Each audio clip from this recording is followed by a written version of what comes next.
In Emily's cozy kitchen, sunlight pours through a large window, casting a warm golden glow across a weathered wooden table scattered with old family photos. Emily, a 28-year-old woman with a determined yet soft-spoken demeanor, sits alone, her dark hair pulled into a messy bun that hints at a casual Saturday morning. She sips coffee from a chipped mug, the steam curling upward as she flips through a worn photo album. Her fingers linger on a faded snapshot of her younger self, 5 years old, grinning ear to ear, standing between her parents at a county fair.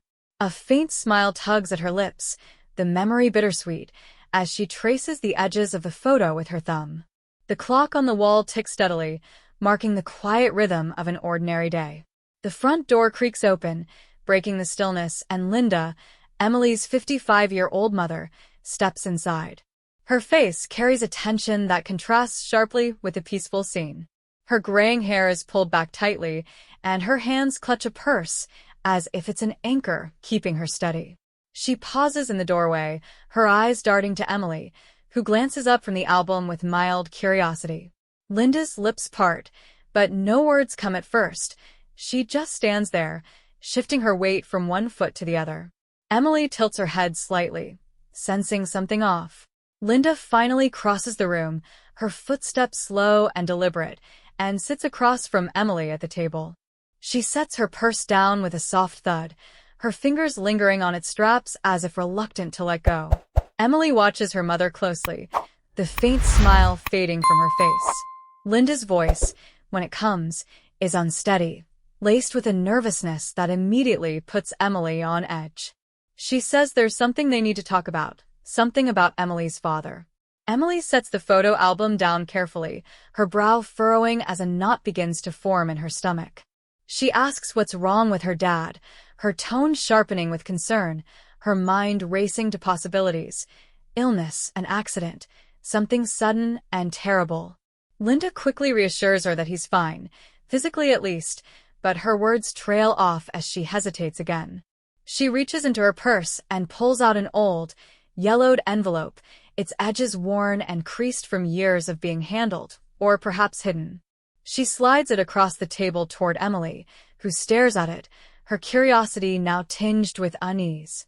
Emily's voice is cautious as she questions what it is, her fingers hovering over the envelope without touching it. Linda's response comes in a trembling rush. She explains it's proof Emily has a brother. The words hit Emily like a physical blow, and she freezes, her coffee mug suspended halfway to her lips.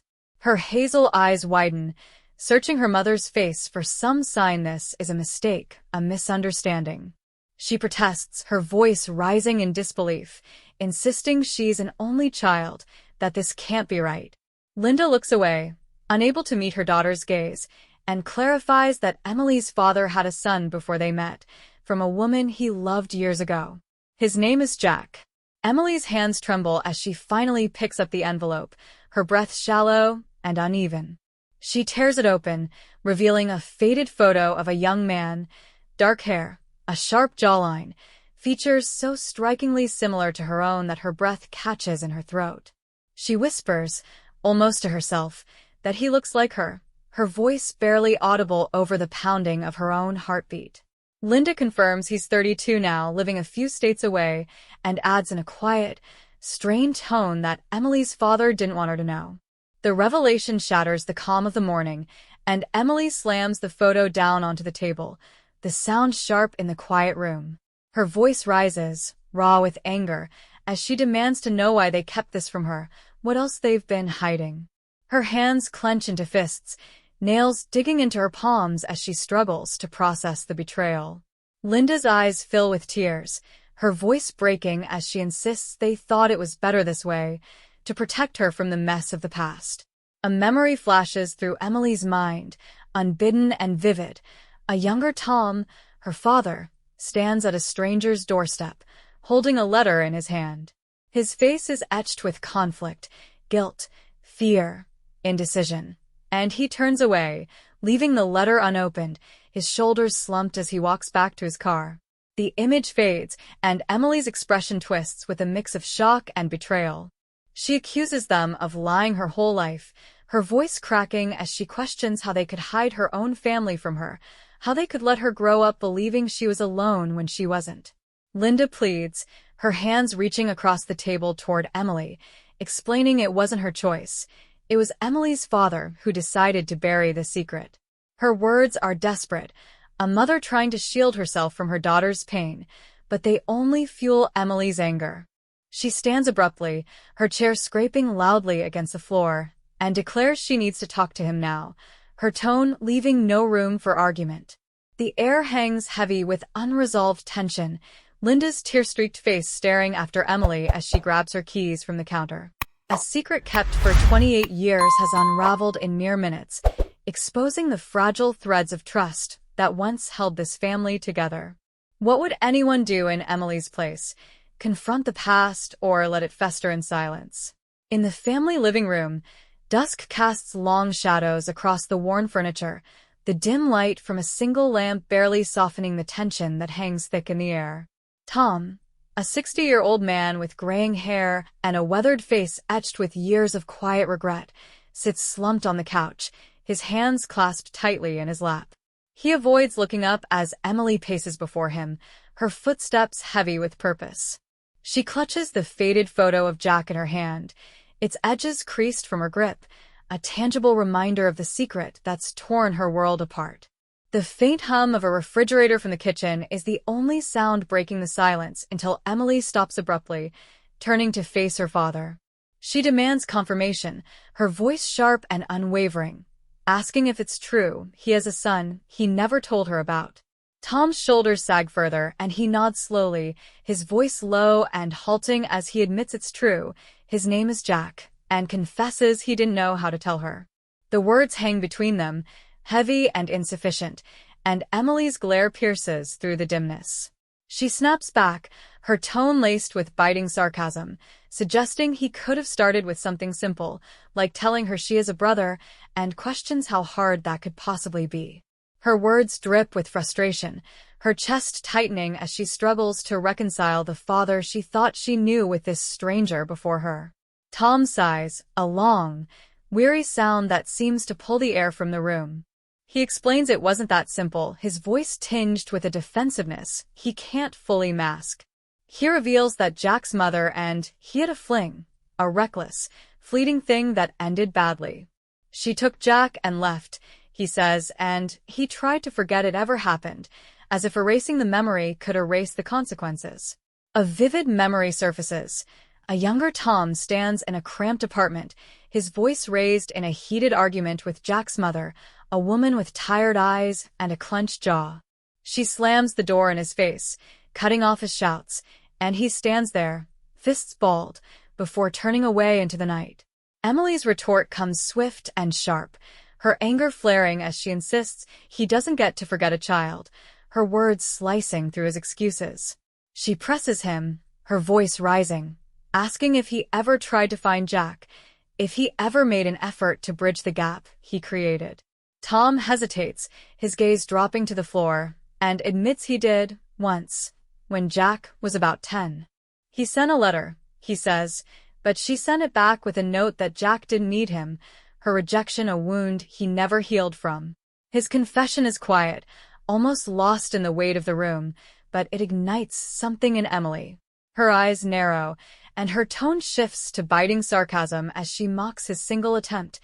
One letter, she scoffs, calling him Father of the Year with a bitter edge that cuts deep.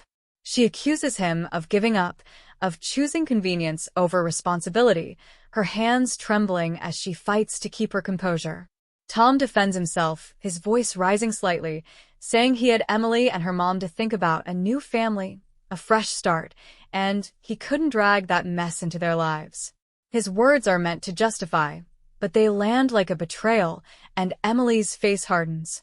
She tosses the photo onto the coffee table with a sharp flick of her wrist, the sound echoing in the stillness, and crosses her arms tightly over her chest.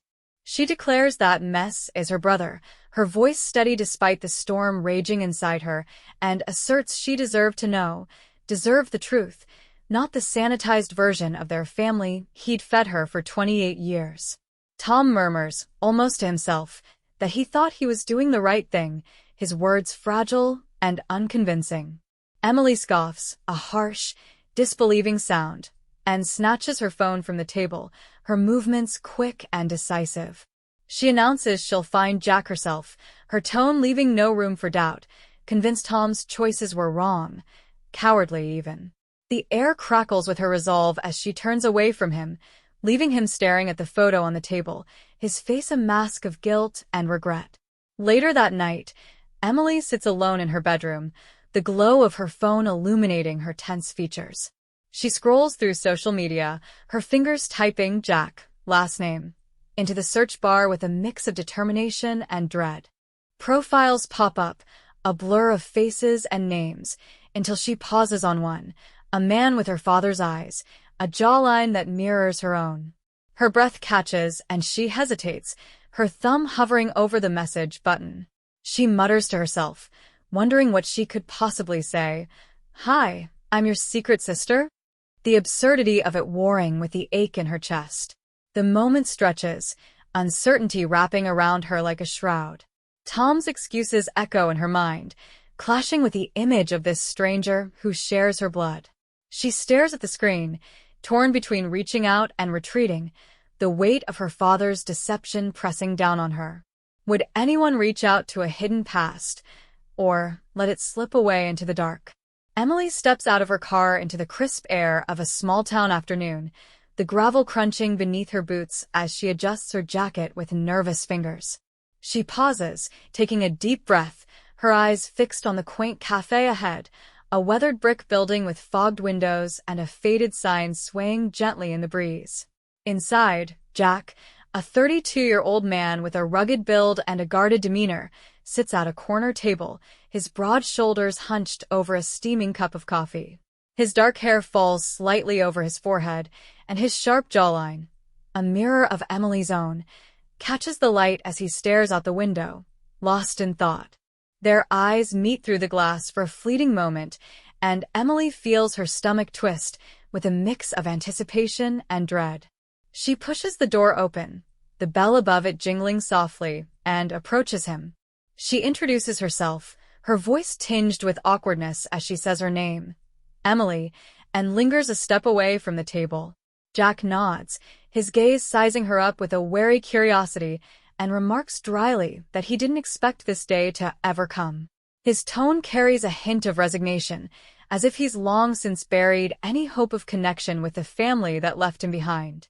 They sit, the wooden chairs creaking under their weight, and a heavy silence settles between them. The faint clatter of dishes from the kitchen and the murmur of other patrons fill the void, but neither seems to notice. Each is too caught up in the strangeness of this moment. Emily breaks the silence, explaining she only found out about him 2 days ago, her words tentative and halting as she searches his face for a reaction.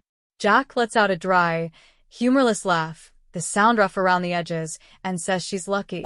He's known about Tom his whole life but never met him. The way he says Tom, with a bitter twist, reveals years of resentment simmering beneath his calm exterior. Emily shifts uncomfortably in her seat, her fingers tracing the rim of an untouched water glass the waitress dropped off moments ago. She mentions that Tom told her he tried to reach out once, when Jack was a kid, her voice softening as she tests the waters of his response. Jack's expression hardens, and his tone turns sharp as he confirms the letter existed. His mom burned it, claiming Tom didn't deserve him after walking away.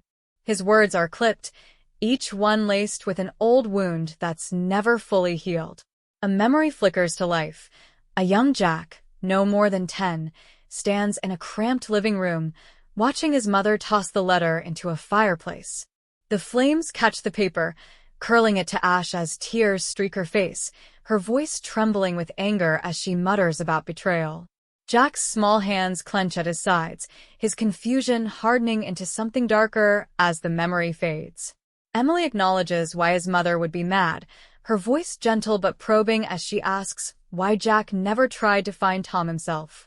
Jack shrugs, a casual gesture that belies the weight behind it, and questions what the point would be. Tom didn't want him then, and probably doesn't now. His words hang heavy, a shield against the vulnerability he refuses to show, but his eyes flicker with something unspoken, a flicker of doubt, perhaps, or a buried longing.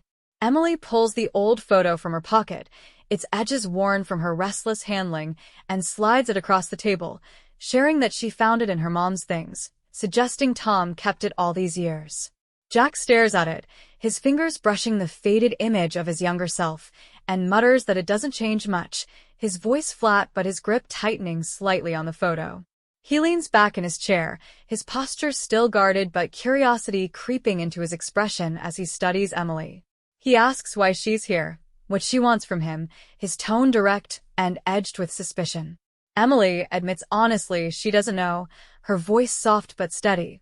She just felt compelled to meet him, to understand the piece of her life she'd never known existed.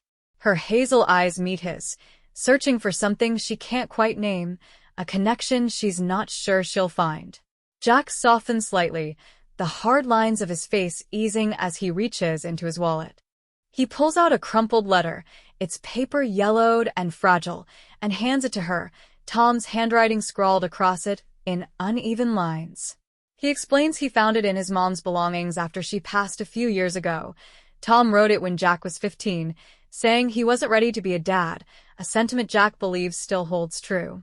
His voice is low, almost detached, but there's a tremor beneath it, a crack in his armor he can't fully hide. Emily reads it, her face falling as the words sink in, Tom's excuses, his cowardice laid bare in ink. She apologizes quietly, saying she didn't know it was like that, her empathy genuine despite the chaos of her own emotions. Jack shrugs it off, insisting it's not her fault. She didn't ask for this either, his words a reluctant olive branch. The tension between them eases, and they share a small, hesitant smile, a fragile thread of understanding weaving through the years of separation. The cafe hums around them, oblivious to the quiet shift at their table as Emily tucks the letter into her pocket beside the photo. Jack sips his coffee, his gaze drifting to the window, while Emily wrestles with the question lingering in her mind. Can blood heal wounds this deep, or will it only tear them wider? In the family living room, night has settled in, the dim glow of a floor lamp casting soft shadows across the faded wallpaper and worn furniture. Emily sits across from Tom at the old oak table, her posture straighter now, her resolve hardened after days of grappling with the truth. Tom, his graying hair disheveled and his weathered face lined with fatigue, slumps slightly in his chair, the weight of guilt pressing down on him. Jack's crumpled letter lies on the table between them, its edges curling upward as if trying to escape the tension in the room. The faint hum of crickets drifts through an open window, a stark contrast to the storm brewing within these walls. Emily breaks the silence, her voice calm but firm as she informs Tom she met Jack, describing him as a good guy despite the years of neglect. Her words carry a quiet strength, a determination to rewrite the narrative she's been handed. Tom's eyes widen, surprise flickering across his features, and he asks if she found him already, his tone unsteady with disbelief. Emily nods, her gaze unwavering, and asserts that Jack deserves better than being Tom's dirty little secret, a truth she's come to see as non-negotiable. Her hands rest on the table, steady now, a far cry from the trembling fists of days before. Tom looks down, his fingers tracing the grain of the wood as guilt washes over him, deepening the lines on his face. He confesses he never meant for it to go this far, his voice low and fractured. He was scared, he says, scared of facing the son he abandoned, scared of disrupting the family he'd built with Emily and Linda. The admission hangs heavy, a fragile excuse that crumbles under scrutiny. Emily retorts that fear doesn't excuse it, her tone sharp but measured. He left Jack hanging and kept her in the dark, and that ends now. Her words are a line in the sand, a demand for accountability that Tom can't sidestep. She stands, pacing the room with purpose, her footsteps echoing softly on the hardwood floor as she lays out her plan.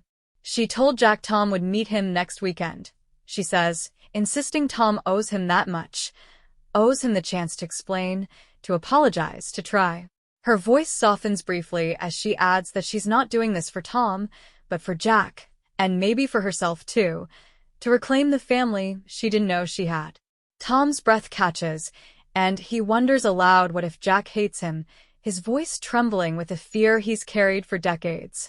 Emily pauses, turning to face him, and admits he might. Jack has every right to, but stresses it's Tom's responsibility to fix, not hers. Her hazel eyes hold his unflinching, a silent challenge to step up or step aside. The following weekend arrives, crisp and clear, the air tinged with the earthy scent of autumn leaves. In a quiet park, Tom and Jack sit on a weathered bench beneath a sprawling oak, their conversation awkward but unfolding slowly. Tom's hands fidget with the hem of his jacket, his words halting as he tries to bridge a gap 32 years wide. Jack sits stiffly, his arms crossed, listening more than speaking, his guarded expression softening only slightly as Tom stumbles through an apology, clumsy, imperfect, but real. From a distance, Emily watches, leaning against her car with her arms folded, a faint smile touching her lips. The breeze lifts strands of her dark hair, and she reflects silently that sometimes family isn't what one is born into, it's what one chooses to build, piece by fragile piece. The scene shifts as Linda approaches Emily, her footsteps tentative on the gravel path. Her graying hair is loose now, framing a face etched with worry, and her hands twist together nervously. She stops beside Emily, her voice low and hesitant, as she reveals there's one more thing Emily doesn't know, a secret she's carried as heavily as Tom carried Jack's existence. Emily turns to her, her smile fading, replaced by a flicker of unease. Linda's eyes dart away, unable to hold her daughter's gaze, and the words hang unfinished, a thread left dangling in the wind. The moment lingers, the park's tranquility at odds with the storm brewing beneath the surface. Tom and Jack continue their halting exchange on the bench, unaware of the new fracture forming nearby. Emily's mind races, questions piling up. What else has been hidden? What other lies have shaped her life? She stares at Linda, her resolve hardening once more, knowing this journey is far from over. The cricket's song fades into the background as the weight of untold secrets settles in, hinting at deeper rifts yet to be explored. What's next for this fractured family? What truths remain buried, waiting to surface?